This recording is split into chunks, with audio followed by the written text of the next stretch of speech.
En début 2016, pendant une visite en Colombie, mon père a été diagnostiqué avec le cancer des poumons. Il n'était pas chrétien ni ma mère et je l'avais témoigné de ma foi depuis plus de 30 ans. Il a commencé la chimiothérapie tout de suite car son cas était assez avancé. En novembre du même année, notre mission nous a donné le droit de prendre 2 mois de congé de notre œuvre au Sénégal pour aller rendre visite à mes parents. C'était une des soucis de mon cœur de partager l'évangile avec mon père pour qu'il rencontre Christ. Dès le premier dimanche que nous sommes arrivés en Colombie, nous avons cherché une église évangélique et nous avons visité. Et tout de suite, ils nous ont accueillis les bras grands ouverts. J'ai découvert que le pasteur Carlos était bilingue parce qu'il avait rencontré le Seigneur pendant ses études aux États-Unis. Et quand il a su que mon père était malade, il a tout de suite demandé s'il pouvait lui rendre visite. Et il m'a donné un livre chrétien pour lui donner comme cadeau. J'étais vraiment touchée par son amour et son intérêt envers mon père quand il nous connaissait si peu, mais on était la famille en Christ. Et dès qu'on est arrivé dans son église, il nous a pris comme ses brebis. Après notre séjour en Colombie, nous avons gardé le contact, le pasteur et moi, par Facebook. Et quand j'écrivais un petit commentaire pour dire « Priez pour mon père, il est de retour à l'hôpital », il se rendait à l'hôpital pour rendre visite à mon père. Il appelait ma mère pour voir comment allait mon père. Et puis, en novembre 2017, donc 1 an après qu'on lui a rendu visite, mon père a été une fois de plus hospitalisé. Mais cette fois-ci, il avait la pneumonie et c'était très grave. Il a réussi à marcher en entrant à la clinique ce jour-là, que c'était un samedi. 3 jours plus tard, il était en coma. Et le mercredi soir, le prêtre est venu administrer le sacrement d'onction des malades. J'ai su que sa situation était vraiment grave. Mon mari Daniel et moi et nos filles avons pris un vol le vendredi matin de Montréal pour nous rendre en Colombie. Et je suis allée jusqu'à notre dernière escale avec ma famille, mais puis ce dernier court vol domestique en Colombie était plein, donc il n'y avait que de la place pour moi sur ce vol. Donc j'ai pris ce temps toute seule pour arriver le plus tôt possible auprès de mon père. Et pendant ces moments de solitude, je priais et je répétais dans mon cœur les paroles que j'allais dire à mon père. « Papa, je suis là, ne crains pas. Mets ta foi en Jésus, demande-lui de te pardonner de tes péchés et il te recevra dans son royaume. » Je suis arrivée à Medellín très tôt le matin et puisque ma mère n'avait pas d'auto, je lui ai dit de ne pas venir me chercher à l'aéroport mais que je prendrais le transport en commun. Finalement, je suis arrivée à l'hôpital et à la chambre de mon père. Elle était vide. Oh. Et je suis allée voir les infirmières pour leur demander où est Juan Guillermo Velázquez. Et ils ont dit, ta mère ne te l'a pas dit? Il est mort dans la nuit. Je vous dis, ma sœur, que c'était le jour le plus sombre de ma vie. J'avais la certitude que le Seigneur accorderait ma prière et que j'arriverais au temps pour témoigner à mon père une dernière fois. Je me suis mise à brailler et j'avais de la peine à respirer. Et puis, ma mère et mon frère étaient déjà rentrés à la maison depuis des heures, donc humainement parlant, j'étais complètement seule. Et après m'être remise du choc, j'ai cherché le code Wi-Fi de l'hôpital et j'ai appelé ma cousine qui habitait à 1 heure de l'hôpital et elle m'a dit que Pasteur Carlos était déjà au courant et qu'il attendait mon appel pour venir me chercher à l'hôpital et pour me ramener chez lui en attendant le vol de mon mari et mes enfants. Il m'a réconfortée et il m'a rappelé de la souveraineté de Dieu, qu'on ne sait jamais ce qui peut se passer dans le cœur de quelqu'un dans les derniers moments de sa vie. Puis, il m'a ramené chez lui, où lui et sa femme m'ont offert leur chambre d'amis pour que je puisse me reposer quelques heures avant qu'on aille à l'aéroport chercher mes enfants et mon mari. Et puis, il nous a ramenés à la maison de ma mère. Le lendemain, il a assisté aux funérailles Et il a demandé le dimanche à l'église, il a demandé à l'église de prier pour nous. J'étais tellement touchée par l'amour de ce frère qui était un exemple par excellence, non seulement d'un bon pasteur, mais d'un frère fidèle qui a su aimer lorsque j'étais dans un moment si sombre. Est-ce qu'il vous est déjà arrivé de vivre un amour extraordinaire de la part d'un frère ou d'une sœur en Christ? De connaître un amour que le monde ne peut pas comprendre parce que ça vient du ciel. Est-ce que vous êtes d'accord que ce genre d'amour n'est pas seulement la responsabilité de pasteur, mais de tout enfant de Dieu? Oui. Aujourd'hui, nous allons plonger le regard en 1 Pierre 4, 7 à 11. 1 Pierre 4, 7 à 11. Et nous allons voir la manière de cultiver un amour ardent entre frères et sœurs. 1 Pierre 4, 7 à 11.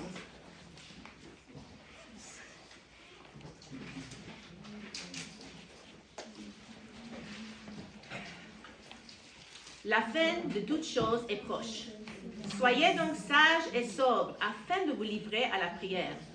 Avant tout, ayez un amour ardent les uns pour les autres, car l'amour couvrira une foule de péchés.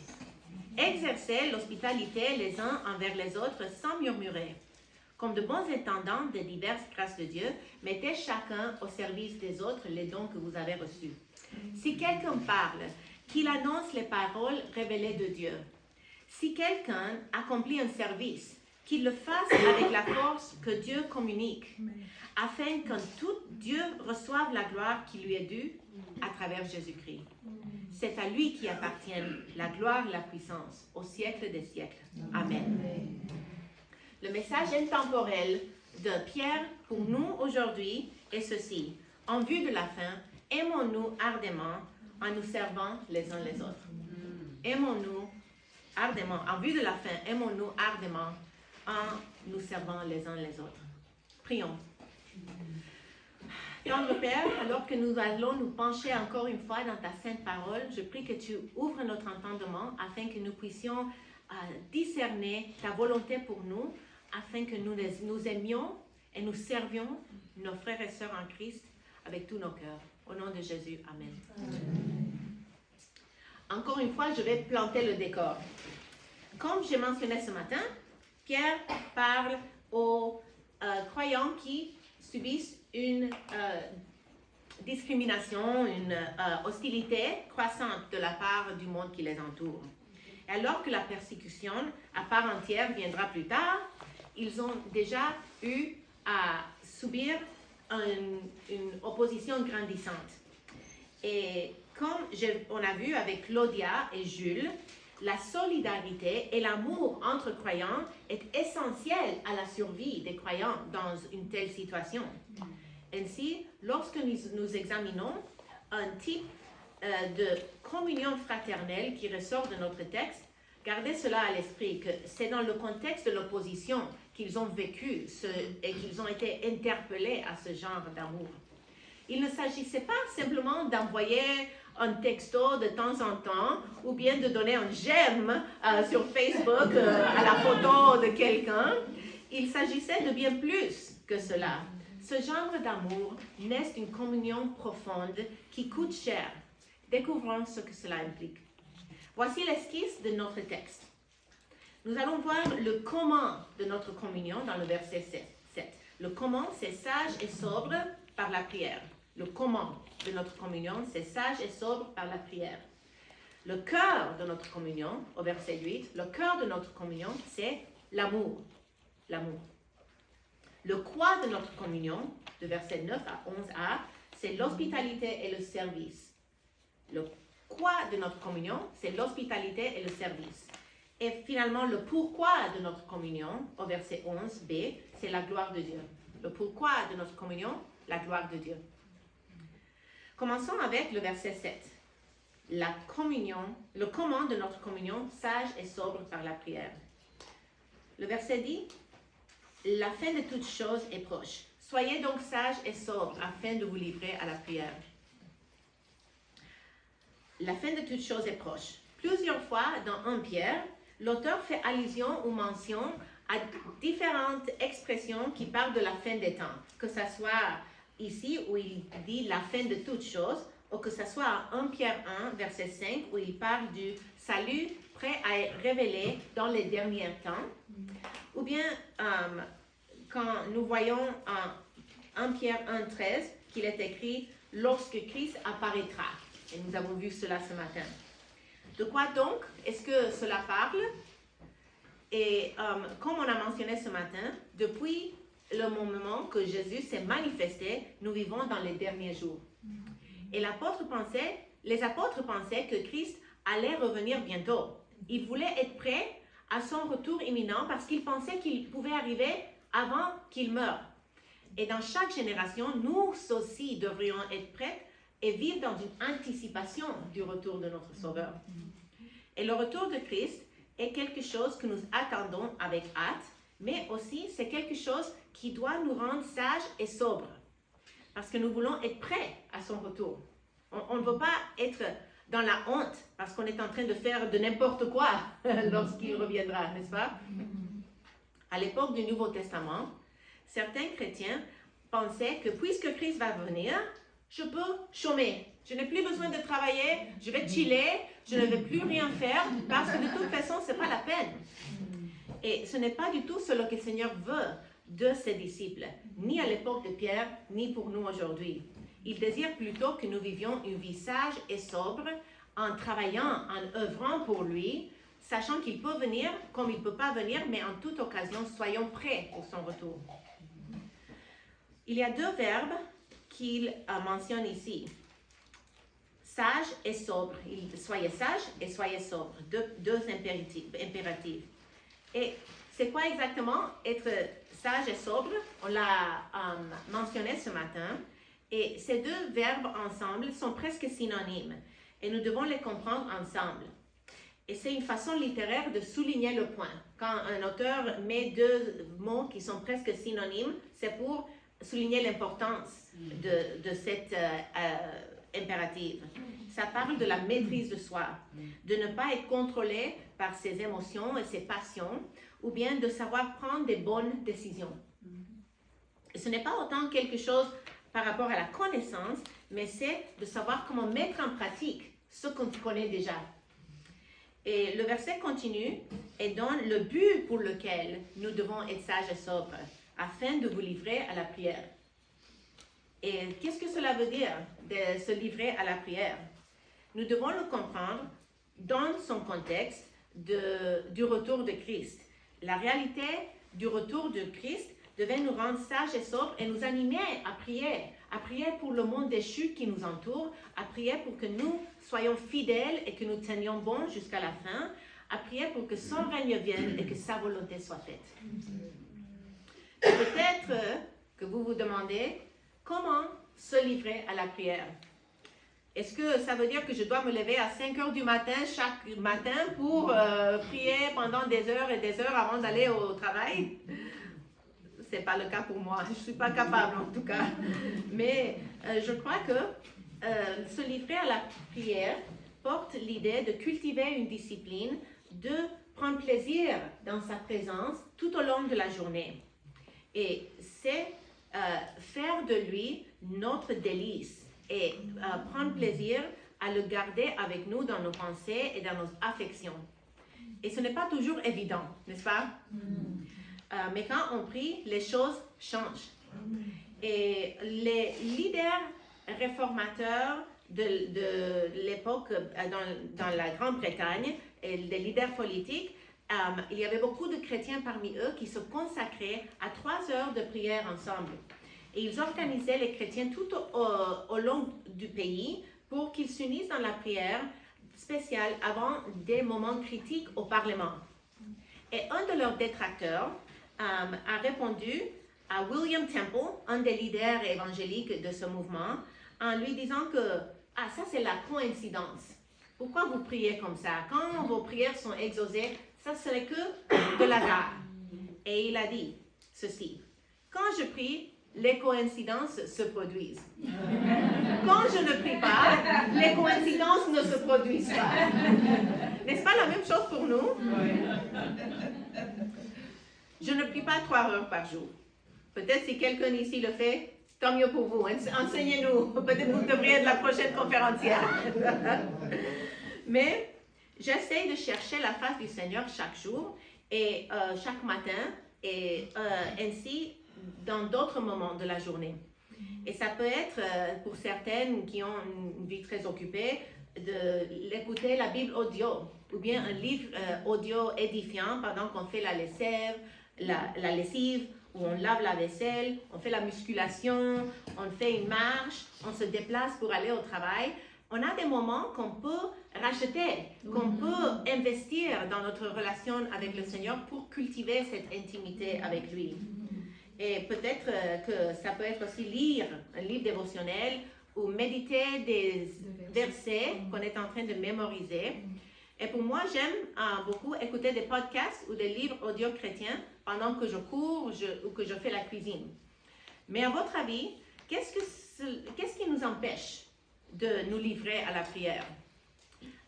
Pour chaque femme, ce sera différent, mais pour certaines, ça va être sera une faiblesse de perdre du temps sur la télévision, à toujours écouter une émission au lieu de prier un peu chaque jour, ou à lire des romans, ou bien à perdre du temps sur les réseaux sociaux, ou bien se préoccuper à l'excès sur l'apparence physique. Ça peut devenir une obsession de faire beaucoup d'exercices et de faire tout ce qu'on mange d'une certaine manière qui prend tout notre temps pour qu'on n'ait plus le temps de nous livrer à la prière. Ou c'est possible que ça soit que quelqu'un est tellement obsédé par la propreté qu'elle est toujours en train de désinfecter la maison. Je vous assure que ce n'est pas du tout le cas pour moi. Oh, bien, ça peut être même le désir d'être une super maman, super grand-mère, une super épouse. Et nos enfants et nos maris peuvent devenir tellement centrales qu'on laisse à côté la prière. Même les bonnes choses, comme nos maris et nos enfants, peuvent devenir une idole si elles sont plus importantes que notre démarche avec le Seigneur. Maintenant, passons au cœur de notre communion. Si nous avons vu le comment, sage et sobre par la prière, le cœur, c'est l'amour, au verset 8. Avant tout, ayez un amour ardent les uns pour les autres, car l'amour couvrira une foule de péchés. Cet amour dont parle Pierre est l'amour inconditionnel, divin, qui est appelé agapé en grec. Et ce n'est pas un amour simplement émotionnel, c'est une décision de la volonté qui mène à l'action. C'est un amour qui se sacrifie pour l'autre. C'est un amour ultime que Jésus a montré à la croix lorsqu'il s'est donné pour nous. Et comme si le mot agapé ne suffisait pas, Pierre ajoute: aimez-vous ardemment les uns les autres. C'est beaucoup de demander d'une faible être humain. Un amour que nous ne sommes pas capables de donner, d'exercer de nos propres forces, mais seulement lorsque nous sommes remplis du Saint-Esprit et que nous marchons en communion avec Christ. Ou bien quand nous nous livrons à la prière, car c'est seulement quand nous sommes remplis avec l'Esprit et que nous sommes en communion avec Christ que nous pouvons nous donner à la prière. Ok, nous avons vu que l'amour est d'une importance primordiale, mais ça parle de qui quand le texte dit « ayez un amour ardent les uns pour les autres ». De qui est-ce que vous pensez que ça parle? Les uns les autres. C'est l'Église, exactement. Donc, il faut aimer nos voisins, il faut aimer nos amis et nos parents non chrétiens. Mais l'amour que Pierre souligne les uns pour les autres, c'est l'amour qu'ils exercent parmi ceux qui ont été adoptés par le Père. Et cela ne veut pas, on ne peut pas vivre cela en isolement. Dans notre contexte individualiste et occidental, ce n'est pas toujours facile de s'humilier et de demander de l'aide et d'admettre qu'on ne peut pas tout faire. Mais c'est ce qu'il nous faut pour vivre dans l'amour ardent les uns pour les autres, enflammés par l'Évangile. J'ai donné naissance à notre fille aînée, Évangeline, et notre fille de 12 ans, et ma fille Isabella à 16 ans, et j'ai donné naissance à Isabella au Sénégal. Et il n'y avait pas de cours d'accouchement, il n'y avait pas de doula que je pouvais engager, j'étais à peu près seule. Et mon mari m'accompagnait, mais on était vraiment dans l'incompréhension de tout le processus et on se sentait vraiment nécessiteux. Et puis, une infirmière missionnaire du nom de Esther, qui était notre amie de longue date, elle a proposé qu'elle nous accompagne pendant l'accouchement. Et cela m'a vraiment donné la paix dans les jours qui ont précédé l'accouchement. Puis, j'ai perdu mes os le 1er mai 2019, très tôt le matin, et c'était un dimanche. Donc, Daniel, mon mari, a envoyé un texto à notre pasteur pour lui dire que j'avais commencé à travailler et si l'église pouvait prier pour moi.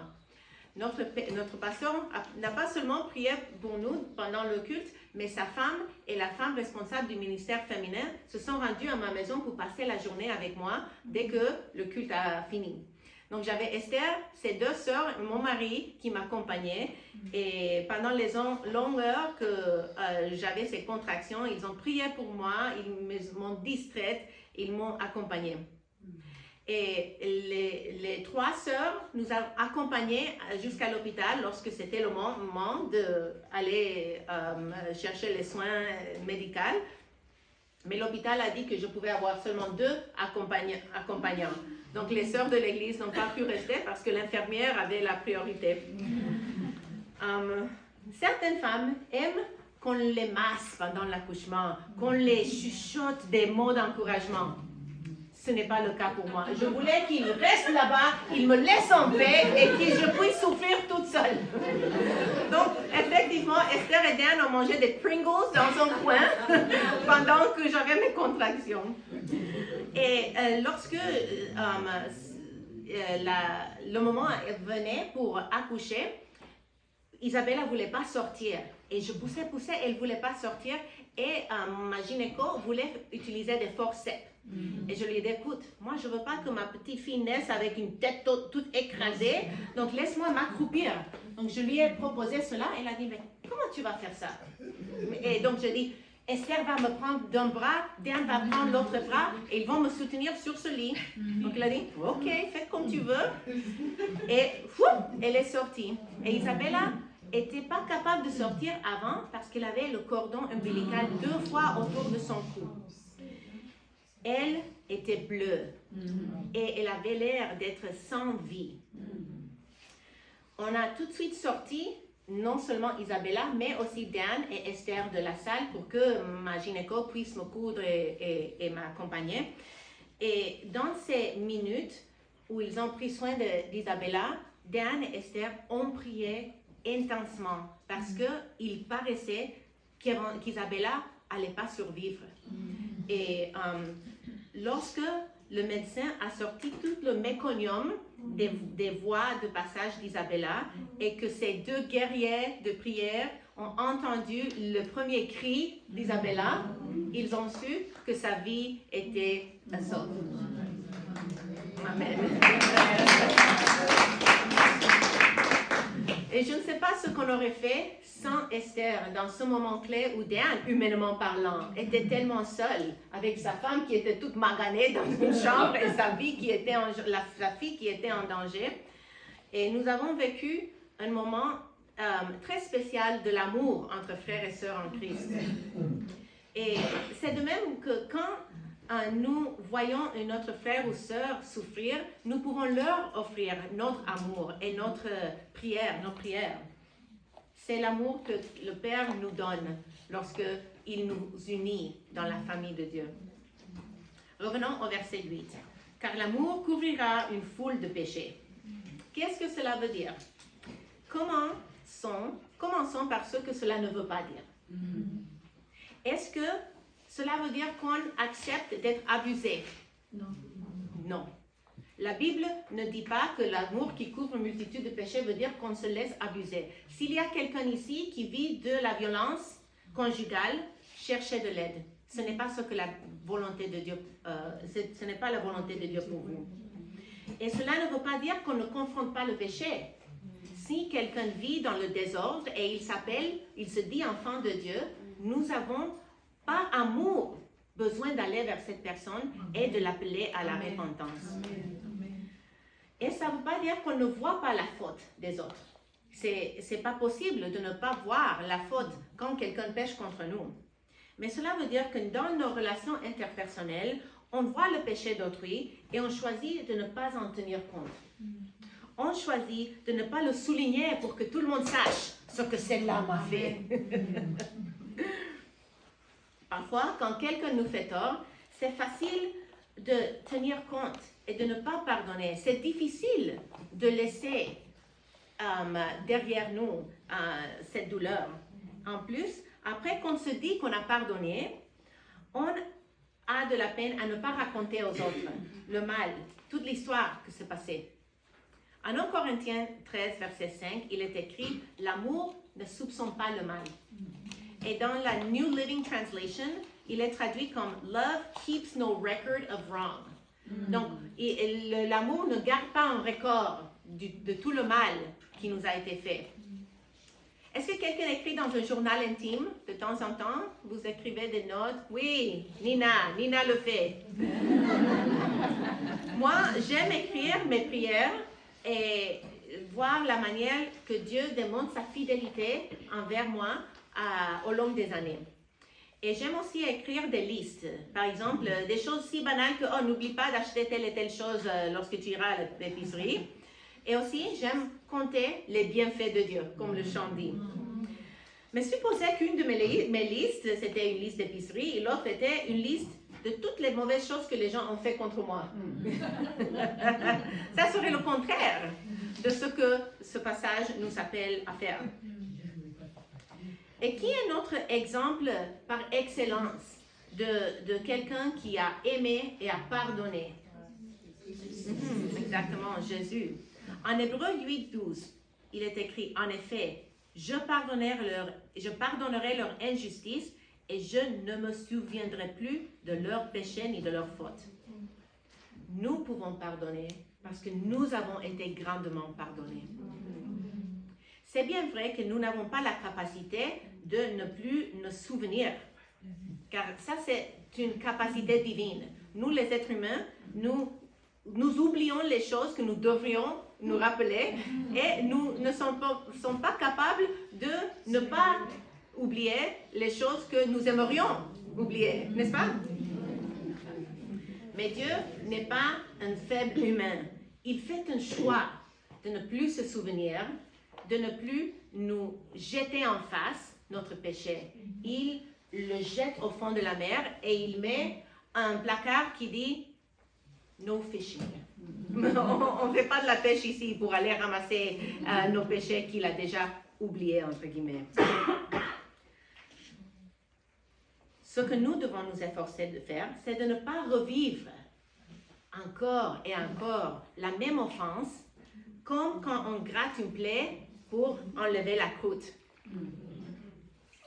Jusqu'ici, dans notre étude, nous avons découvert le comment de notre communion, sage et sobre par la prière, le cœur de notre communion, l'amour, et tout au long, Pierre veut nous rappeler ce message central. En vue de la fin, aimons-nous ardemment en nous servant les uns les autres. Passons maintenant à notre troisième point, le quoi de notre communion, l'hospitalité et le service. Commençons avec l'hospitalité au verset 9.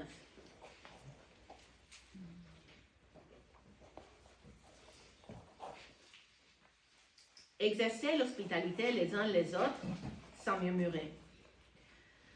Envers qui devons-nous exercer l'hospitalité? Ça revient à la même question que j'ai posée tantôt. Les uns les autres, les uns les autres. C'est les enfants de Dieu, n'est-ce pas?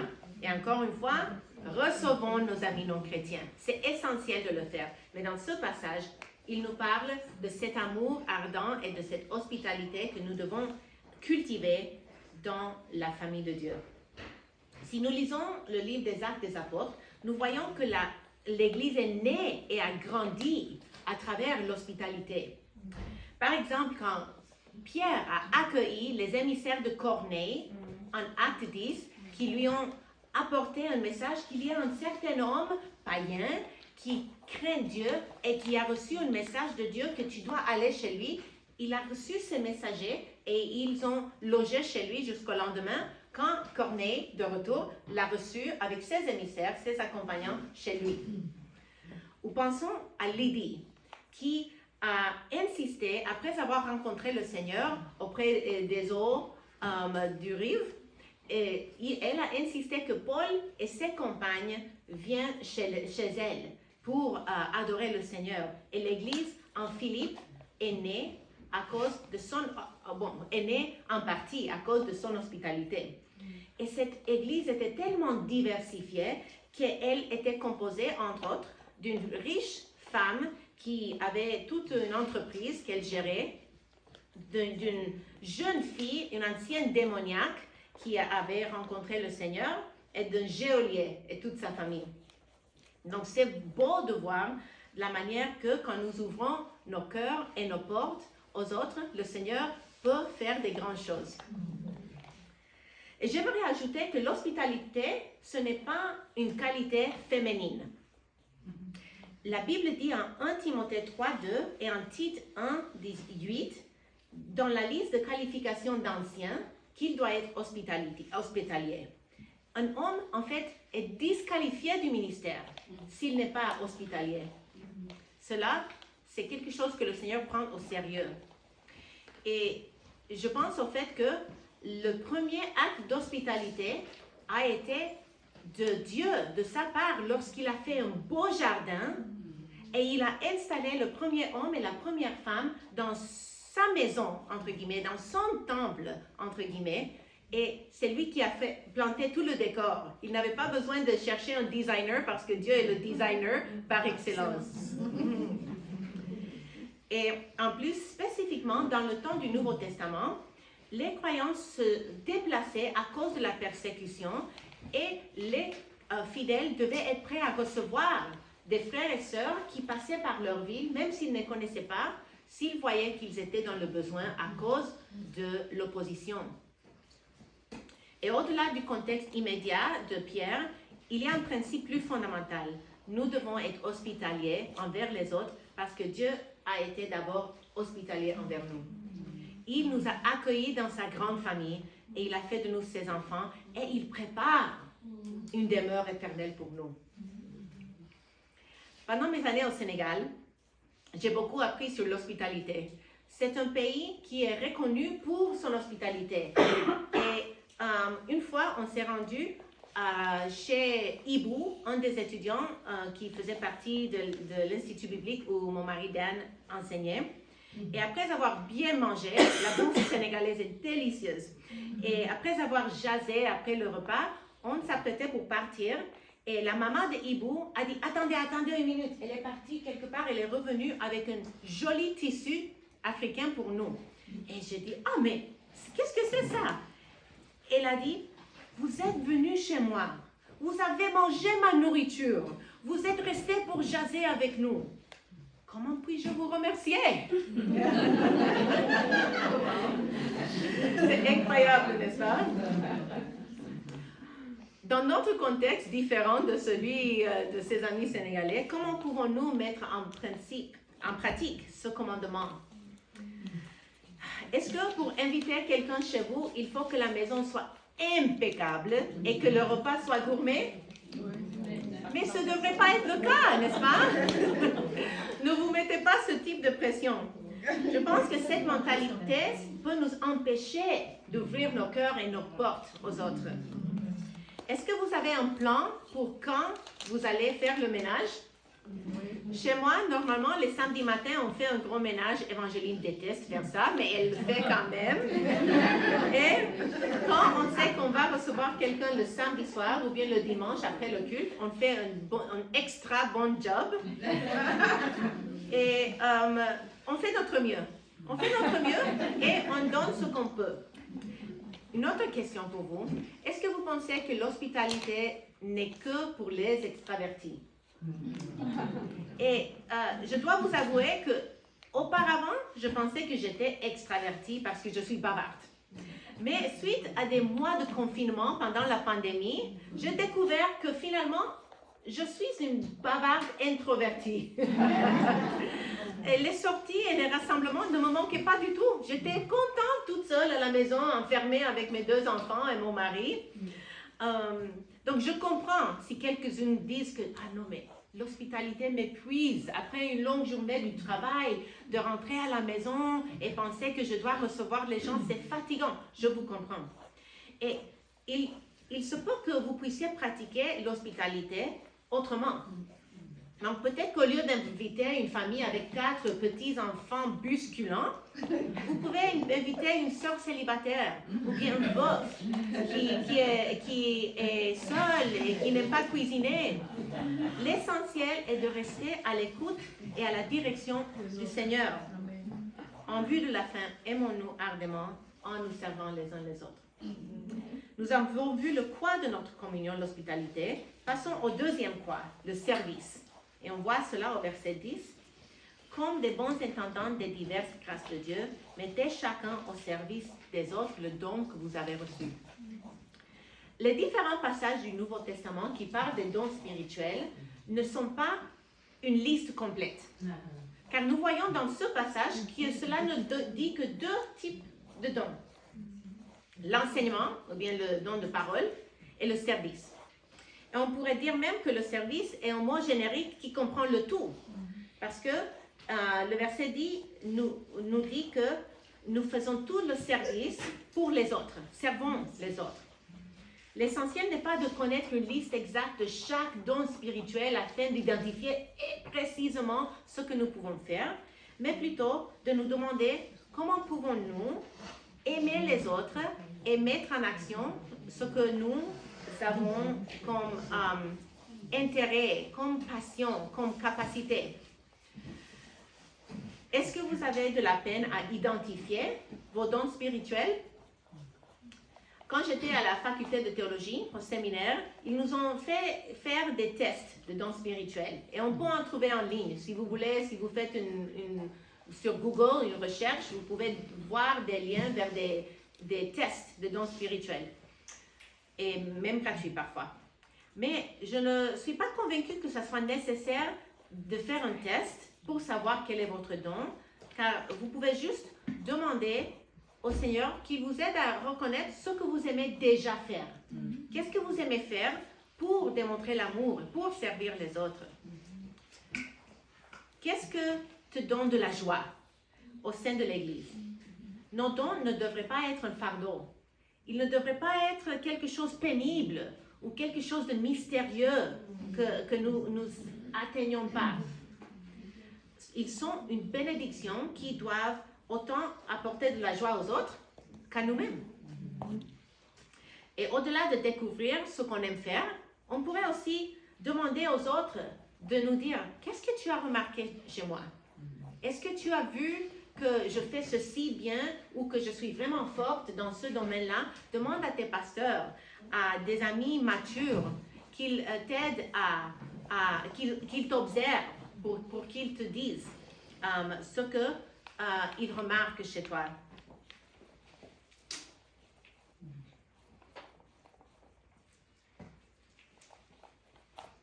Et une chose que j'aime de la vie chrétienne, c'est que Dieu aurait pu nous sauver et nous laisser tels que nous étions.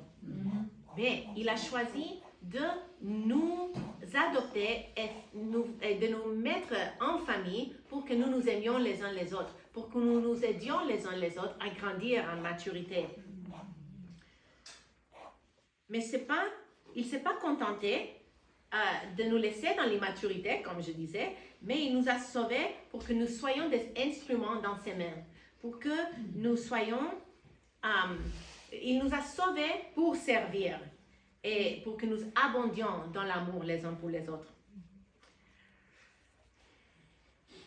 Continuons à approfondir ce que Pierre dit par rapport aux dons dans le reste du verset.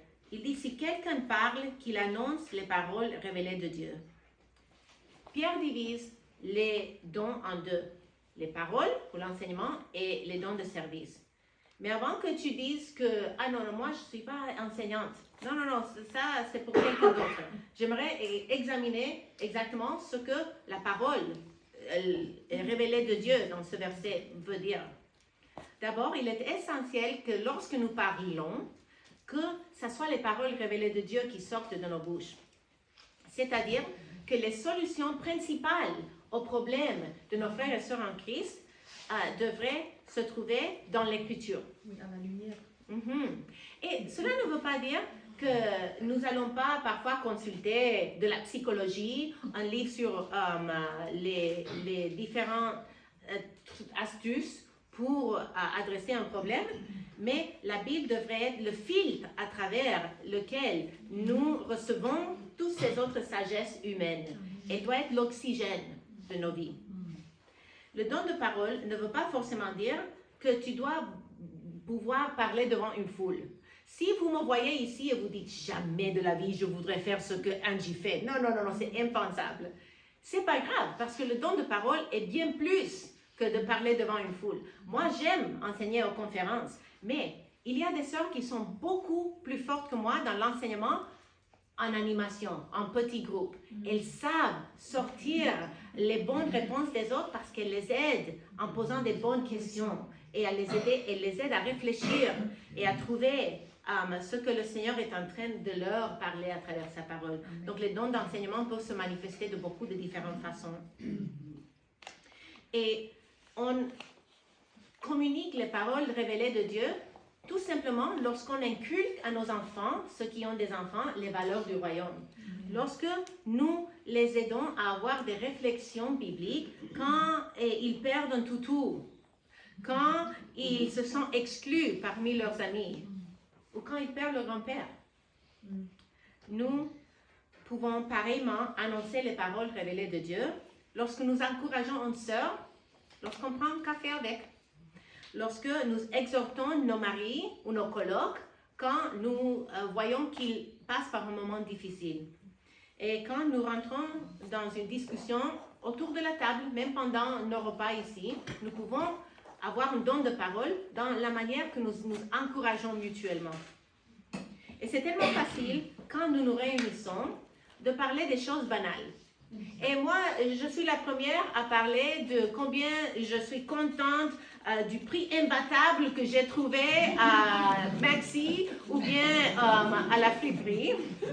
Ou bien j'aime partager les nouvelles recettes que j'ai découvertes. Et c'est correct.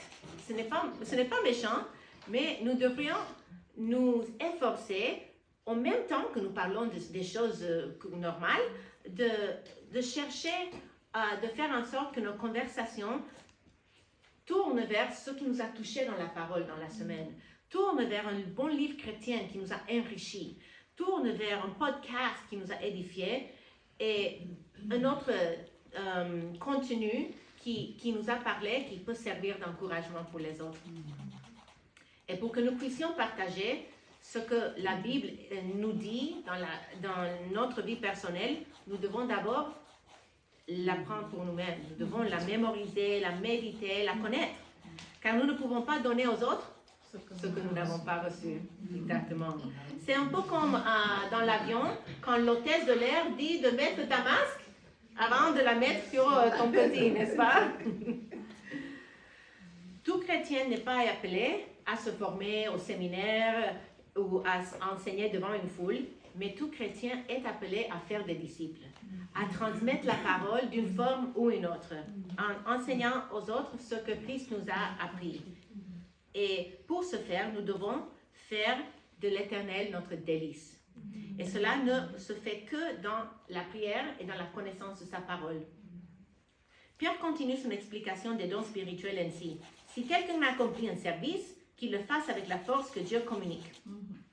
Le mot service est un mot grec qui vient du mot diakonos, qui est le mot duquel nous tirons le mot diacre ou diaconesse. Et cela veut dire donner assistance, même dans les choses les plus banales. Et la plupart de ce qu'on fait le dimanche matin à l'église est des choses banales. La prédication, quelqu'un doit la préparer. L'école de dimanche, quelqu'un doit la préparer. Mais à part ces 2, 3, peut-être 4 personnes, si on a une église assez grande pour avoir plusieurs moniteurs d'école de dimanche, à part cela, il y a une foule de choses qui doivent se faire pour servir les autres, pour que le culte se déroule en ordre. Que ce soit la personne qui balaye la salle avant le culte, que ce soit la personne qui installe les chaises, parce qu'on doit enlever les chaises après pour une raison ou une autre. Ou que ce soit la personne qui achète des collations ou qui fait la vaisselle après. Et si un jour, quelqu'un ne fait pas du café, imaginez la crise que quelques-uns vont piquer.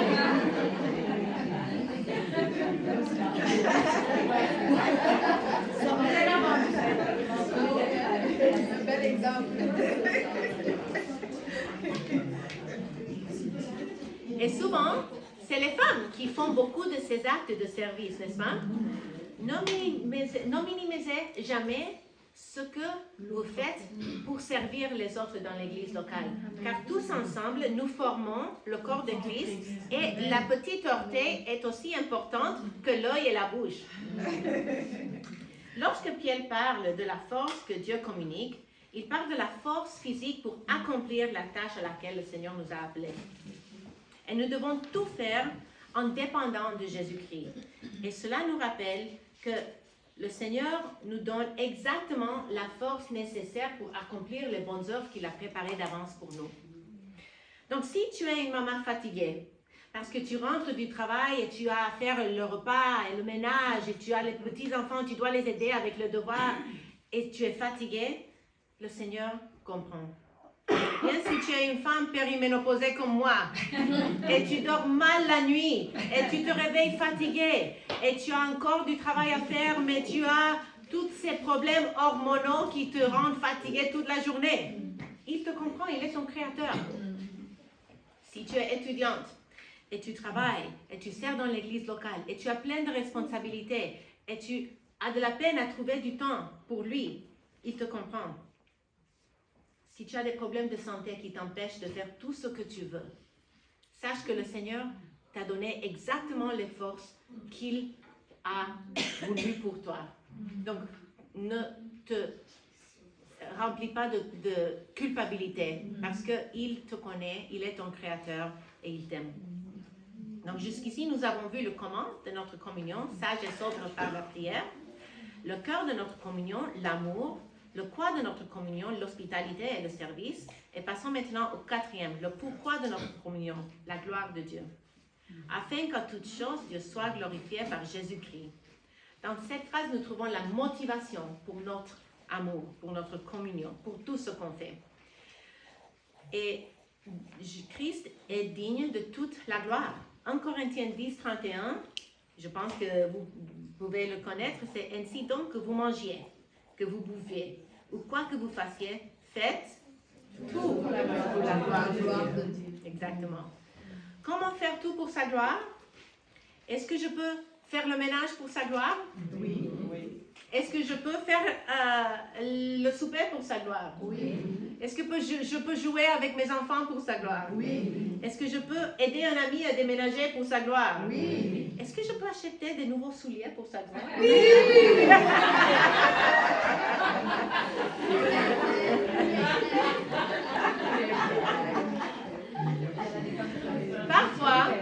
Parfois nous pensons qu'il y a des choses sacrées et des choses séculières. Et que nous pouvons prier pour sa gloire, mais aller à l'épicerie, on ne peut pas faire ça pour sa gloire. Mais Dieu s'intéresse autant aux choses sacrées, entre guillemets, qu'aux choses séculières ou laïques ou banales. Le réformateur Martin Luther a dit la chose suivante. Même lorsqu'une laitière traite une vache, elle glorifie Dieu tout autant qu'un prédicateur en chair qui prononce un sermon. Tout donc que nous faisons peut être un acte de service pour le Seigneur si nous le faisons avec lui et pour lui. Mais qu'est-ce qui nous empêche de le servir ainsi? Est-ce que parfois nous sommes trop occupés par le travail que nous n'avons pas le temps pour nous impliquer dans l'Église parce que nous courons par-ci, par-là? Ou bien est-ce que nous sommes tellement occupés que nous ne pensons pas à la manière que nous faisons ces choses importantes essentielles pour notre survie, pour sa gloire. C'est une question d'attitude, de tourner notre regard vers lui et de faire ce qu'il nous demande de faire pour pourvoir aux besoins de nos familles, mais avec lui au centre, en méditant sur lui, en lui donnant grâce pour le souffle de vie, pour la santé, pour l'énergie qu'il nous donne, pour faire tout pour sa gloire. Et puis, quand je sers, pour qui est-ce que je le fais? Pour ma propre gloire ou pour les autres? On peut être parfois tenté de faire des actes très pieux devant les autres pour qu'ils disent « Waouh, elle est pieuse, elle est bien, elle est sage, elle est éloquente, elle est humble. » Mais écrasons ces mots qui viennent de la chair, du monde et du diable et faisons en sorte que quand nous sommes tentés de faire les choses pour notre propre gloire, prions qu'il transforme nos désirs pour que tout ce que nous faisions soit pour sa gloire.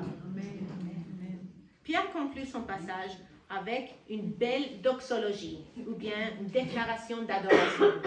C'est à lui qu'appartiennent la gloire et la puissance au siècle des siècles. Amen. On vient de le chanter dans le Notre Père, n'est-ce pas? Et j'aime comment les auteurs du Nouveau Testament parfois interrompent leurs propos, parce que c'est en plein milieu du texte qu'ils lancent cette déclaration d'adoration, et puis ils continuent avec les salutations finales. Et cette doxologie semble redondante, étant donné qu'il vient de dire dans le verset, dans la partie précédente, il vient de dire afin que en toute chose Dieu soit glorifié. Mais c'est comme si l'apôtre Pierre ne peut pas se retenir. Que toute la gloire revienne à Christ est la plus forte motivation, le plus fort désir de Pierre et de nous aussi aujourd'hui.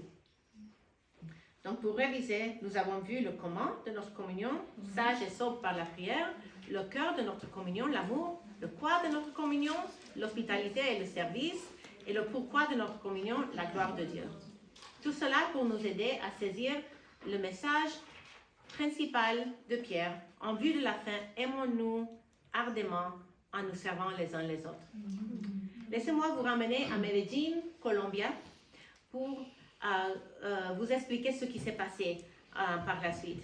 Dans les heures et les jours qui ont suivi le décès de mon père, j'ai lutté avec des interrogations par rapport à son décès, au pourquoi Dieu n'avait pas exaucé ma prière.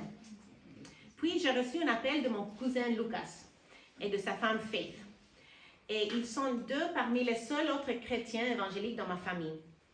Et ils m'ont demandé si j'avais parlé par téléphone avec mon père pendant qu'il était à l'hôpital. Et j'ai dit, mais j'avais même pas pensé à faire cela parce que j'étais convaincue que j'allais arriver à temps. Et Faith m'a dit, eh bien, nous avons appelé et nous avons parlé avec ton père. Il était en coma, mais ils disent que le dernier sens à partir, c'est lui. Et on a demandé à ta mère à nous mettre sur haut-parleur. Et on lui a partagé l'évangile. Et on lui a dit de se repentir et de mettre sa foi en Christ et il serait sauvé. Je n'ai pas pu arriver à temps pour partager l'évangile avec mon père. Mais malgré que le Seigneur n'a pas répondu à ma prière de la manière que j'aurais voulu, il a